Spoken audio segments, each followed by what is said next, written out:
Πάμε να δούμε τώρα ένα άλλο θέμα που το έχουμε ξεχάσει τελευταίως. Δεν το ξεχνάω ποτέ εγώ. Τη Χρυσή Αυγή. Εγώ στην παράσταση έχω πάντα κομμάτι. Πάμε να δούμε ένα τρέιλερ και να δούμε από πού θα το πιάσουμε το θέμα. Ο σύντροφός μου είναι Εβραίος. Ο ένας μου γιος γκέι. Ο άλλος αναρχικός. Κι εγώ αριστερή φεμινίστερια κόρη μεταναστών. Αν η Χρυσή Αυγή έρθει στα πράγματα, το μόνο μας πρόβλημα θα είναι σε ποιο βαγόνι θα μας βάλουν. Ζήτω η Χρυσή Αυγή! Ζήτω ο αρχηγός! Ζήτω η νίκη! Ένας λόγος παραπάνω που το ξέρω είναι γιατί επαγγελματικά παρακολουθώ εδώ και χρόνια την άνοδο της Χρυσής Αυγής. Πάντοτε υπήρχε το εθνικιστικό σημείο μέσα στο μυαλό μου. Πάντοτε μεγαλώσαμε με αυτά τα με το ιδεώδη της πατρίδας. Κάποια στιγμή είδα ότι δεν υπήρχε κάποιος πολιτικός φορέας ο οποίος να βρίσκεται στον εθνικιστικό χώρο που να με καλύπτει. Και ήταν μόνο η Χρυσή Αυγή. Και όλοι προερχόμαστε από κάποιο άλλο κόμμα. Δεν είναι πολύ ελάχιστα. Ναι, οι περισσότεροι, ναι. Ήμουνα στη Νέα Δημοκρατία, στη Νέα Δημοκρατία του Καραμαλή. Οι περισσότεροι μου φίλοι είναι αριστεροί. Εγώ πριν ήμουν ψηφοφόρος του ΠΑΣΟΚ. Μέχρι τον Απρίλιο, πριν πάω, αρχές Μαΐου είχα πάει στη Χρυσή Αυγή στον Πειραιά, είδα τρισέβγαινα παιδιά, νεαρούς, σωστά παιδιά. Λέω, μα τι είναι αυτά που λένε. Εμείς ανάψαμε την δάδα, σε μας γεννήθηκε η οργή.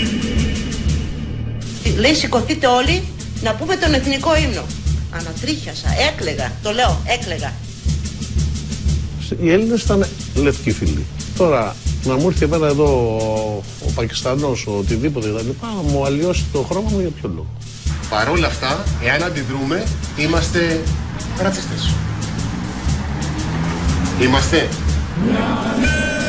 Θέλουμε Ελλάδα που θα σκεπάσει όλη τη γη. Μάθαμε για τον κύριο Ρουπακιά ποιος είναι και τι κάνει μετά τη δολοφονία. Κανένας δεν τον γνώριζε. Το έχω αγοράσει από το Λονδίνο σε γκαλερί. Έχω το original. Δεν σημαίνει τίποτα ότι έχω τον αγώνα φίλο. Αυτό για τα κρεματόρια αφορά τους Γερμανούς. Αν έγινε δεν το κάναμε εμείς. Αν έγινε. Δεν τραβάτε αυτό το πράγμα, δεν τραβάτε. Πάρ' το κινητό, πάρ' το κινητό. Δεν τραβάτε. Συγγνώμη, όχι.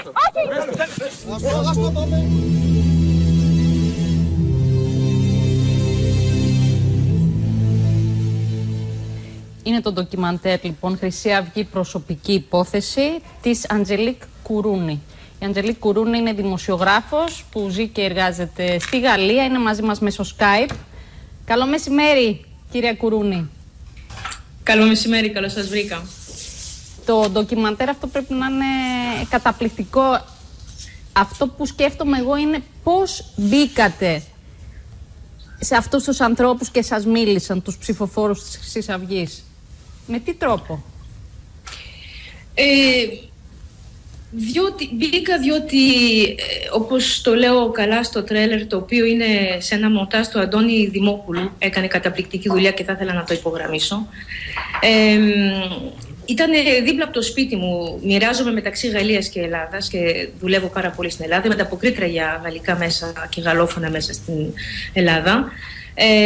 Και είδα την άνοδο της Χρυσής Αυγής και από μια στιγμή και πέρα θεωρούσα ότι τα κομμάτια που μου ζητούσαν να στείλω, μονάλεπτα, τρίλεπτα ή 5.000 σήματα, δεν αρκούσαν για να εξηγήσουν το φαινόμενο Χρυσή Αυγή. Οπότε θέλησα να κάνω αυτή την ταινία μαζί με τον Θωμά τον Γιακώβη και άρχισα να τραβάω από το 2009 στην ουσία. Και τους είπα την αλήθεια, δεν είπα ποτέ ψέματα, δεν υπάρχει απολύτως κανένα πλάνο με κρυφή κάμερα. Τους είπα ότι ήθελα να καταλάβω πώς σκέφτονται, πώς μετά από όλα όσα έχουν γίνει είναι πάντοτε τρίτη πολιτική δύναμη στην Ελλάδα. Οπότε για να το κάνω αυτό έπρεπε να ήμουν συνεχώς μαζί τους. Οπότε από μια στιγμή και πέρα ήμουνα, όπως λένε στη Γαλλία, ένα μέρος των επίπλων. Δηλαδή έχει συμβεί να έχουν κάνει μια πορεία ή μια συνέντευξη και να με πάρουν τηλέφωνο γιατί δεν ήρθα. Πόσο καιρό δεν το είπα γυρίζατε? Ποτέ ψέματα. Πόσο καιρό το γυρίζατε? Σας πήρε? Τα πρώτα γυρίσματα αρχίσανε το 2009 όταν μπήκε ο Νίκος ο Μιχαλολιάκος στο Δημοτικό Συμβούλιο του Αγίου Παντελεήμωνα και τελειώσανε αυτό το Σεπτέμβρη. το Σεπτέμβριο του 2015. Είναι η τρίτη ταινία που κάνω για τη Χρυσή Αυγή. Έχω κάνει μια πρώτη που ήταν αποκλειστικά η Χρυσή Αυγή και η Εκκλησία, που έπαιξε στην ελβετική τηλεόραση. Η δεύτερη ήταν ένα 30 λεπτό, το οποίο είχε αφορμή τις προεκλογικές υποσχέσεις της Χρυσής Αυγής και έπαιξε στο Άρτε τον Ιούνιο του 2014, με τις ευρωεκλογές και τις δημοτικές εκλογές. Και αυτή είναι η τρίτη μεγάλου μήκους ταινία, διότι είχαμε μαζέψει τόσα χρόνια 17 τέρα υλικό και δεν γινόταν να μείνω μόνο με αυτό το 30 λεπτό. Και βρήκα τα καταπληκτικά παιδιά του Omnia TV, τα οποία δεχτήκανε αφιλοκερδώς να δουλέψουν 2 χρόνια για να βγει αυτή η ταινία, η οποία τώρα είναι ήδη σε 7 φεστιβάλ. Αισθανθήκατε κάποια στιγμή σε όλη αυτή τη διάρκεια στη δουλειά σας απειλή? Την απειλή την είδαμε στο τρέιλερ, στην οποία έφαγα και ξύλο στο Μελιγαλά. 3 από τους καμέραμαν μου και αυτοί φάγανε ξύλο σε διάφορες εκδηλώσεις και στο τέλος δεν μπορούσα να βρω πια κανέναν να τραβήξει εικόνες, οπότε άρχισα να τραβάω εγώ και ο Θωμάς. Τραβήξαμε και οι δύο, γίναμε έτσι στη δουλειά, μάθαμε να τραβάμε. Αυτό που λέτε, τι τραβήξατε κι εσείς? Συγγνώμη? Αυτό που λέμε, τι τραβήξατε? Εγώ τράβηξα το Μελιγαλά, τις Θερμοπύλες, διάφορες συνεντεύξεις, δηλαδή δεν είχα πια κανέναν που δεχότανε. Και εκεί εσείς δεν φοβηθήκατε? Συγγνώμη, δεν κατάλαβα. Εκεί στο Μελιγαλά δεν φοβηθήκατε να τραβήξετε εσείς με την κάμερα ή σας είχαν εμπιστοσύνη? Στο Μελιγαλά είχα την άδεια, ναι, και εκείνη που έφαγα το ξύλο. Ναι. Διότι δηλαδή όταν έχεις την άδεια να τραβάς σε μια τέτοια οργάνωση, και αυτό ισχύει νομίζω για όλες τις ολοκληρωτικές και φασιστικές οργανώσεις, διότι δεν μιλάμε για ένα άκρο δεξιό κόμμα, μιλάμε για ένα ναζιστικό κόμμα, μπορείς να έχεις την άδεια, αλλά για να τραβήξεις μόνο αυτό που θέλεις. Θέλουν αυτοί. Δηλαδή στην ουσία γίνεσαι ένα όργανο της προπαγάνδας τους. Και αυτό δεν ήταν ποτέ το σκεπτόμενό μου. Θυμάμαι πάρα πολύ καλά ότι ο Θωμάς είχε μεγάλο πρόβλημα με τον Ηλία τον Κασιδιάρη, διότι τραβούσε τον κόσμο και τραβούσε διάφορα στιγμιότυπα μιας πορείας, και εκείνος του είπε: «Όχι, θα τραβάς μόνο τους ομιλητές». Δηλαδή είχαμε δικαίωμα να τραβούμε μόνο αυτό που θέλανε. Και άμα φεύγεις από αυτό το πλαίσιο και κάνεις τη δουλειά σου σαν δημοσιογράφος, εκεί έχεις πρόβλημα. Όπως και είχα εγώ πρόβλημα στο Μελιγαλά.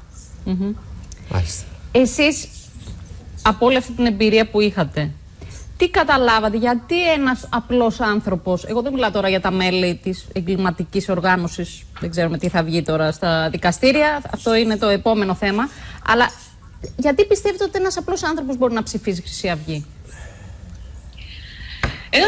Η κυρία Στέλλα που είναι μέσα στην ταινία το εξηγεί πάρα πολύ καλά. Η κυρία Στέλλα είναι μια γειτόνισά μου, στην ουσία μένει 2 δρόμους κάτω από το σπίτι μου. Είναι μια γυναίκα που έχει απίστευτες δυσκολίες στην καθημερινότητά της. Στη διάρκεια της ταινίας πέθανε ο άντρας της και βρέθηκε με μια πετσοκοπμένη σύνταξη να συντηρεί τον άρρωστο γιο της, την ανιψιά της, τον ανιψιό της και την εγγονούλα της. Δεν μπορούσε να τα βγάλει πέρα και συνάμα καθημερινά να έχει τα τηλέφωνα από τις τράπεζες που ζητάνε να ξεπληρώσει ένα δάνειο που είχε πάρει ο άντρας της. Δεν είχε να φάει. Πήγε στη Δημαρχία, αλλά όπως λέει στην ταινία και το εξηγεί, η Δημαρχία ζητάει πολλά χαρτιά. Η κυρία Στέλλα τα πολλά χαρτιά δεν μπορούσε. Η Χρυσή Αυγή ζητάει μόνο ένα πράγμα, την ταυτότητα. Δηλαδή, εάν υπήρχε ένα κράτος δυνατό με κοινωνικές δομές, το οποίο θα ήταν δίπλα στους πολίτες, ίσως η Χρυσή Αυγή να μην είχε αυτή την απήχηση. Αλλά όταν λέω ένα δυνατό κράτος, μιλάω και μια δυνατή παιδεία. Μια παιδεία η οποία να λέει τι είναι ο ναζισμός, να λέει τι έγινε στο Δεύτερο Παγκόσμιο Πόλεμο, να λέει για τους δοσύλλογους που δουλέψανε στην Ελλάδα, που ευκολύνανε το έργο των ναζιστών, να μιλάνε και για την αντίσταση. Δηλαδή υπάρχει μια απίστευτη μεγάλη ανεπάρκεια ως προς το τι διδάσκεται στα σχολεία. Βέβαια, Αντζελίκ, να σου πω και αυτό, ότι θα μπορούσε αυτή η κυρία Στέλλα να πάει και στη δομή της γειτονιάς της και να μην δώσει καν ταυτότητα και να ζητήσει βοήθεια και να τη βοηθήσουν από εκεί. Η κυρία Στέλλα ανήκει, εγώ δεν πετάω πέτρα σε κανέναν, διότι τόσα χρόνια μέσα στη Χρυσή Αυγή, μέσα στις διάφορες εκδηλώσεις που κάνανε στα συσίτια, μην πιστεύετε, μην έχετε την αίσθηση ότι πάνε εκεί μόνο πάρα πολύ φτωχοί άνθρωποι. Πάνε άνθρωποι που είναι και πολύ φτωχοί και που δεν είναι και τόσο φτωχοί, και πάνε άνθρωποι οι οποίοι δεν ξέρουν καλά που πάνε τα 4, που είναι πολύ απλοί, αλλά και διανοούμενοι. Και αυτό το δείχνω στην ταινία. Εξάλλου, μέσα στην ταινία δεν ενδιαφέρθηκα, διότι αυτό το έχουν κάνει πάρα πολύ καλά άλλοι συνάδελφοι, δεν ενδιαφέρομαι μόνο στο ποια απήχηση έχει η Χρυσή Αυγή στον πολύ φτωχό και απλό κόσμο. Εμένα η ομάδα την οποία έμεινα μήνες μαζί της ήταν μια ομάδα πλούσιας περιοχής, στη Γλυφάδα. Μια ομάδα η οποία, στον Άλυμο, μια ομάδα η οποία υπήρχαν βέβαια άνθρωποι που δεν είχαν καθόλου τα προστοζήν, αλλά υπήρχαν και άνθρωποι που πηγαίνανε εκεί επειδή πιστεύανε σε αυτά που λέει η Χρυσή Αυγή. Δεν είναι εύκολο να πεις η Χρυσή Αυγή είναι προϊόν της κρίσης. Αυτοί που είχαν λοιπόν, αλλά και άλλα πράγματα έχουν παίξει.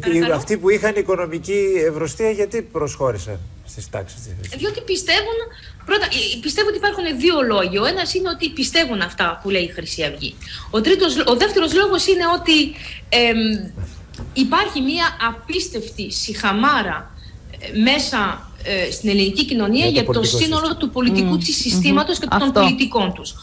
Όταν ο Νίκος ο Μιχαλολιάκος βγαίνει και λέει τα δικά μας χέρια κάνουν αυτό το σήμα αλλά είναι καθαρά, αυτό πάει απευθείας σε αυτούς τους ανθρώπους οι οποίοι δεν έχουν καμία ελπίδα ούτε πίστη ως προς τους πολιτικούς και το πολιτικό σύστημα. Αυτό πρέπει να κρούει το σύνθημα κινδύνου στον πολιτικό κόσμο στην Ελλάδα. Μάλιστα. Να δούνε γιατί ο κόσμος πάει και ψηφίζει αυτούς. Και ο άλλος, ο τρίτος λόγος, ίσως να μην αρέσει σε αυτούς που θα τα ακούσουν. Αλλά πιστεύω ότι η ευθύνη είναι ο τύπος. Ωραία. Ο τύπος έχει κλείσει τα μάτια στην αρχή και τώρα αυτά που λέει ο κόσμος δεν τα πιστεύει. Ευχαριστούμε πάρα πολύ, κυρία Κουρούνη. Ευχόμαστε καλή επιτυχία και να έρθει αυτό το ντοκιμαντέρ εδώ και να το δούμε και στις ελληνικές όποτε θέλει, το παίζει. Δεν έχω πρόβλημα. Ωραία, ευχαριστούμε πολύ. Να είστε καλά. Καλή επιτυχία. Ευχαριστώ.